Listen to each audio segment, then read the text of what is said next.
boa noite. Boa noite. Demorou, mas a decisão saiu e está proibida a venda de animais no mercado central de Belo Horizonte. Os lojistas que trabalham com essa atividade têm 10 dias para suspender o comércio.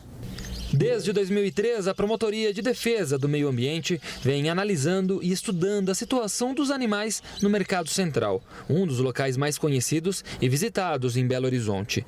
Segundo a promotora, várias irregularidades são observadas há algum tempo. Nós temos no laudo do IBAMA animais cegos, machucados, completamente sensibilizados por aquele manejo, já demonstrando plenos sinais de adoecimento, vendidos expostos à venda dentro do mercado. Por isso, uma antecipação de tutela, que seria algo parecido com uma liminar, concedida na última sexta-feira, determinou a proibição da entrada de novos animais a serem comercializados no local.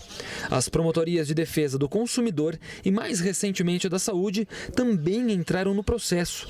Eles defendem que já existe uma lei em vigor no município que proíbe a venda de animais no mesmo local onde também é comercializado comida. A gente tem detectado, e a apuração da defesa do consumidor foi no sentido de possível contaminação dos alimentos que são vendidos in natura, a granel lá, e também, encarando o animal como um produto, animais são vendidos com vícios de qualidade, já que não se há um controle de origem e de cuidados básicos de vacinação, né, que previnam doenças que contaminam outros animais, inclusive o ser humano. Ao contrário do que aconteceu nas promotorias do consumidor e do meio ambiente, em que os inquéritos civis foram arquivados em função do ajuizamento da ação, na promotoria da saúde, a investigação continua em função dessas outras lojas que comercializam bens que são de interesse da saúde. Agora, assim que notificados, os comerciantes terão um prazo de 10 dias para retirar todos os animais do local. Já a promotoria alertou sobre a necessidade de reforçar a fiscalização para garantir que esses animais sejam retirados de maneira correta e em segurança. A multa estabelecida pelo juiz foi de R$10 mil para cada comerciante por dia e, inclusive, para cada gestor municipal que deixar de cumprir a liminar. Já no Mercado Central, o presidente afirma que o local está adequado para realizar a venda dos animais e vão recorrer da decisão. Nós não recebemos ainda a notificação. Vamos receber a notificação, vamos sentar com o jurídico e vamos ver o que é melhor para as partes. O Mercado Central não quer ser o fora da lei, não. O Josué trabalha no local há quase 2 décadas com o comércio de animais.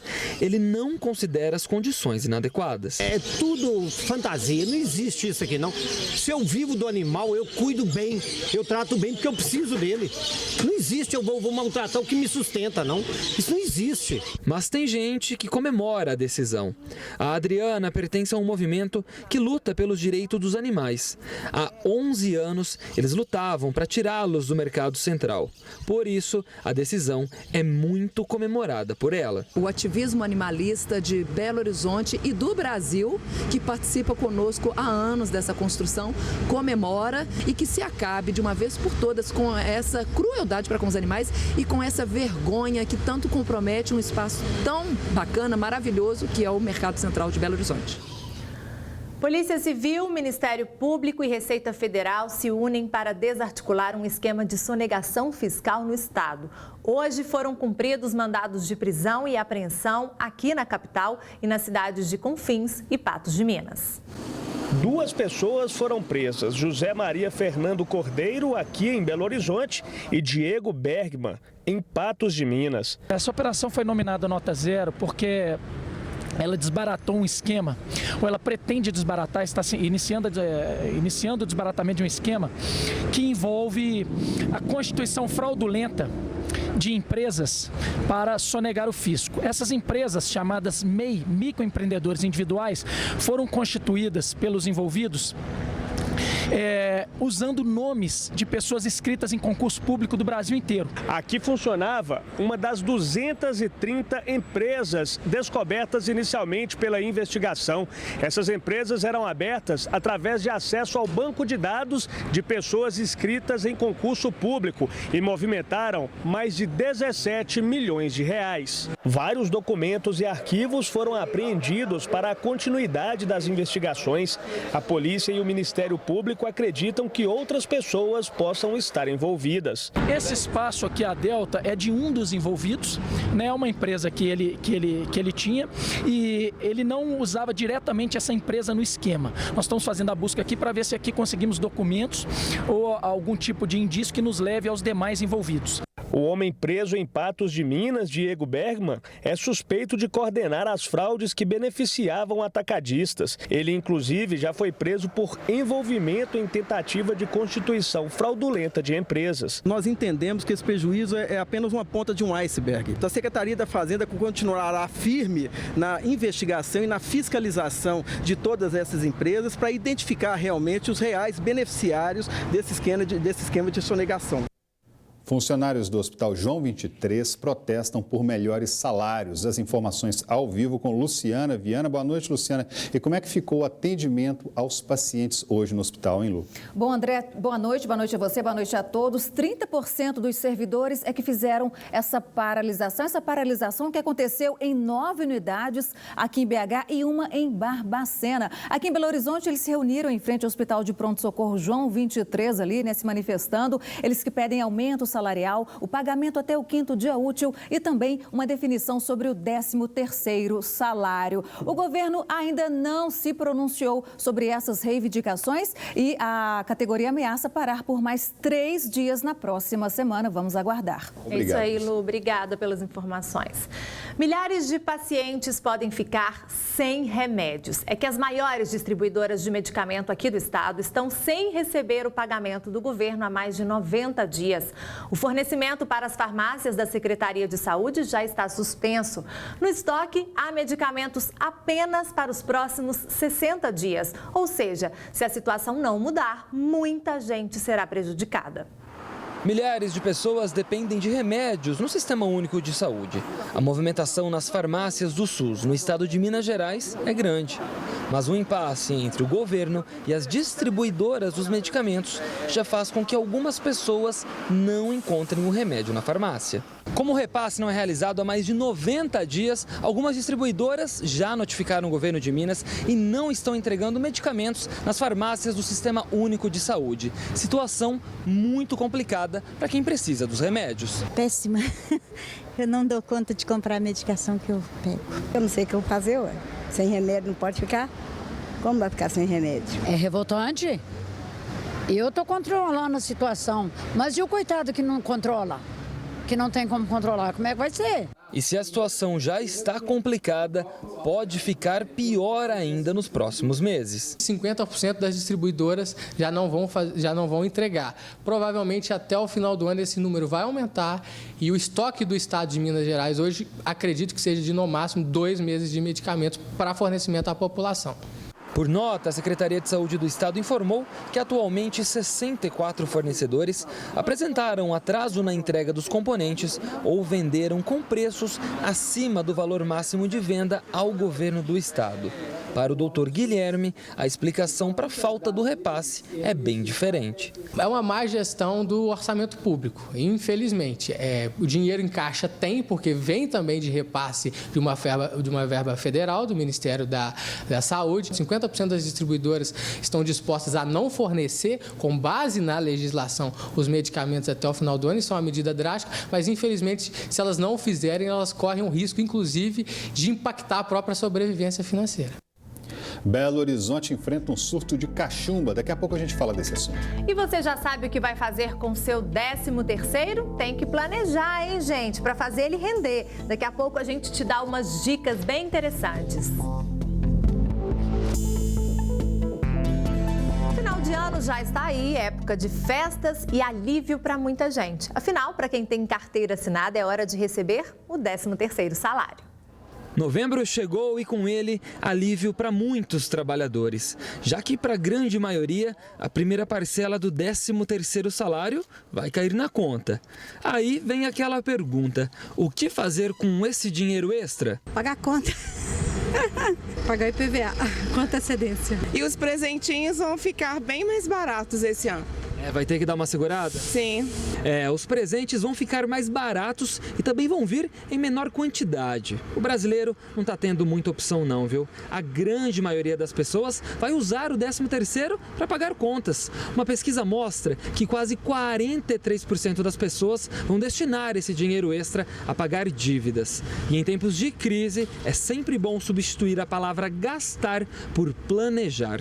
Se está endividado, está com o nome negativado aqui no SPC, o primeiro passo a fazer é vir aqui quitar suas dívidas. Se for dívidas com cartões de crédito, dívidas com financeiras que geralmente têm juros maiores, negocia essas dívidas que têm juros maiores, depois você vai negociando aquelas outras dívidas, mas com planejamento, que não adianta você negociar e também depois não honrar esse pagamento. O Wesley se programa todos os anos. Para ele, esse dinheiro ajuda nas contas mais pesadas que aparecem todo começo de ano. O que eu aprendi é, se você não reservar uma parte desse capital, você acaba entrando no vermelho e já começa o ano devendo.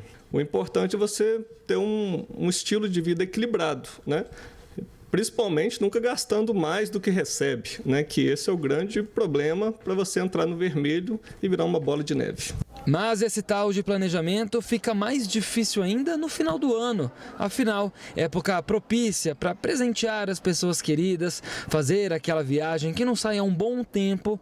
Mas olha, é preciso foco. Cortar gastos é fundamental, ainda mais para quem já está no vermelho. Pague suas dívidas, depois planeje o seu consumo. Quer viajar? Planeje a viagem. Quer consumir um bem de maior valor agregado, aquele que você vai ganhar mais tempo? Dê uma entrada maior, diminua o número de parcelas. Então, aquele consumo consciente, se reeduque financeiramente.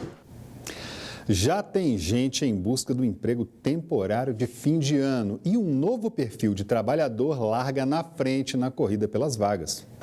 A temporada de contratações de fim de ano rendeu frutos para a Poliana. Ela disputou a vaga de caixa com mais de 50 candidatos. Aos 34 anos, a experiência contou pontos. Eu já trabalhei em várias lojas, caixa, vendedora, recepcionista, secretária. Então, acho que você tendo isso no currículo aumenta a chance de ser contratado. O perfil de quem procura um trabalho temporário está mudando. É um profissional acima de 30 anos de idade com mais experiência no currículo. Reflexo do desemprego que atinge até quem tem mais qualificação. O país deve abrir 135 mil vagas temporárias neste fim de ano. Uma pesquisa feita por uma empresa de recrutamento e seleção avaliou 1.600 currículos no país para esse tipo de vaga. Mas da metade dos candidatos já passou dos 30. Este perfil dobrou em relação ao ano passado. Eles são mais prontos, mais preparados e assim eles vão se tornar mais competitivos do que os mais jovens que ainda não tiveram tantas experiências. O mercado vai preferir esses profissionais. E quem ganha com essa oferta de mão de obra qualificada são as empresas. Felipe tem centenas de bons currículos para escolher a nova vendedora da loja. Advogados, dentistas, veterinários, arquitetos, pessoal que tem mais de uma língua, né, que são bilíngues, com inglês e espanhol fluente. A pessoa que ingressa na loja ela consegue ter uma percepção maior da necessidade do cliente, do que ele precisa, o que ele está procurando, e isso qualifica mais o nosso atendimento, né? Deixa o cliente mais satisfeito. Se você não está em busca das vagas temporárias, mas sim de uma cadeira na universidade, hora de pensar em qual curso você quer fazer. Que profissão combina mais comigo? Essa é a pergunta que mais tem sido feita por jovens de todo o país nas últimas semanas. E enquanto aguardam pelo resultado do Enem ou pela segunda data da prova, as dúvidas não param de circular. É realmente difícil definir um futuro inteiro no começo da juventude. Mas a boa notícia é que você não precisa mais fazer isso. A graduação é apenas uma porta para o futuro. Ela não define mais o seu caminho. As pós-graduações e as experiências profissionais cumprem melhor esse papel. Ou seja, se você se arrepender da graduação, busque foco na pós-graduação, que o mercado vai te perdoar. Inclusive para aproveitar novas ondas que surgem de tempos em tempos. Claro, se você já puder acertar na escolha da graduação, você só tem a ganhar, inclusive tempo. Mas para isso é preciso buscar o autoconhecimento. O mercado oferece muitas ferramentas de mapeamento de perfil. Além disso, procure acompanhar a carreira na qual você deseja trabalhar. Converse com profissionais que já atuam na área. Se possível, acompanhe pelo menos um dia na carreira deles. E seja lá qual for a sua escolha, que ela te realize aqui e aqui. Belo Horizonte enfrenta um aumento nos casos de cachumba. A doença geralmente está ligada a crianças e adolescentes, mas os adultos também precisam se cuidar. Há pouco tempo, o Renan sentiu dores diferentes no maxilar.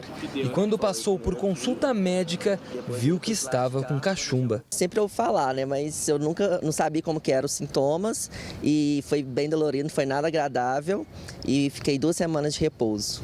E este caso do Renan só ajuda a reforçar as estatísticas que não param de crescer aqui em Minas Gerais. Só neste ano já foi registrado um aumento de quase 24% nos casos de cachumba comparados ao ano passado. E a justificativa para esse aumento é justamente um dos principais meios de prevenção, a vacinação. Segundo dados da Secretaria Municipal de Saúde, só neste ano foram confirmados 357 casos de cachumba entre janeiro e outubro. Número bem superior às 288 pessoas infectadas no ano passado. A diferença é ainda maior comparado com 2014, quando apenas 41 casos foram registrados.